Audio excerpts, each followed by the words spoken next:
joined now by the Israeli Prime Minister spokesman, Mark Regev. Mark Regev, you knew exactly what this building was, whether or not people near it were attacking your forces or defending themselves against your forces. You knew what you were doing when you hit it, didn't you? On the contrary, we were receiving fire from the facility. We asked forces on the ground return fire. And if you asked before, is there a crime here?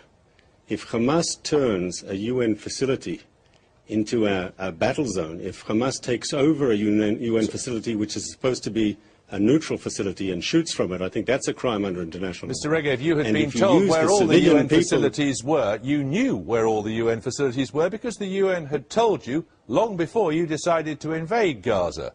Now, I put it to you, that's correct. Even if it had been the case that there were people nearby who were engaged in any kind of military action, you knew what the consequences could be, that a UN building, at the very least, you perhaps didn't know how many people were inside it, that a UN building would be hit. I think you're overstating what is the reality. You have an Israeli ground force that receives mortar shells. Israel, the soldiers on the ground, as I think British or American or Canadian troops would do the same, they're under attack, they return fire to who's shooting at them. I think that's the most natural thing, unfortunately, in a war zone. Regardless of how many civilians may be killed. Their mission. Regardless of how many civilians may be killed, regardless of whether UN buildings be hit too? The assumption behind your question, I think, is highly questionable. Did they know there were, in fact, civilians on the other side? And here I'd like to get to your question about war crimes. They knew there was. I haven't asked you a question about. No, I'm not asking your question is. I'm not asking you a question about war crimes, Mr. Regev. I'm asking you very clearly about the sort of conditions and rules under which your soldiers operate. You were told this was a UN facility. Have you heard of the concept of fog of war? There is a fog of war. There is a combat situation. People are in the mud, fighting in a combat zone, and someone is shooting at them.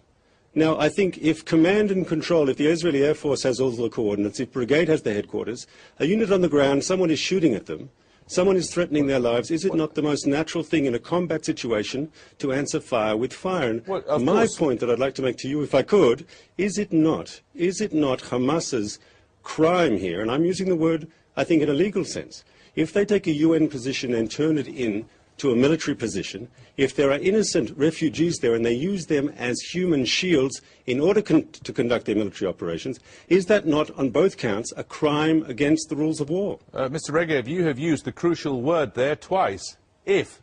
You don't know, and I don't know whether that is... No, you don't. No, we do. Our initial reporting... No, hang on. Someone has told you, and somebody has told the UN, and they state they don't know whether there was anyone like acting as you say. If is the key word here. You would therefore presumably support, would you, an independent inquiry into precisely how this tragedy occurred? First of all, we're conducting our own inquiry, and the information we're receiving is very clear. An independent inquiry. Can I also tell you something? Our intelligence services say that Hamas has conducted here a deliberate cover-up. We have the names of 2 particular Hamas military operatives who were killed in our counterstrike, and they've suddenly vanished. They're not amongst the victims, though we know they're dead, and we know that Hamas knows they're dead.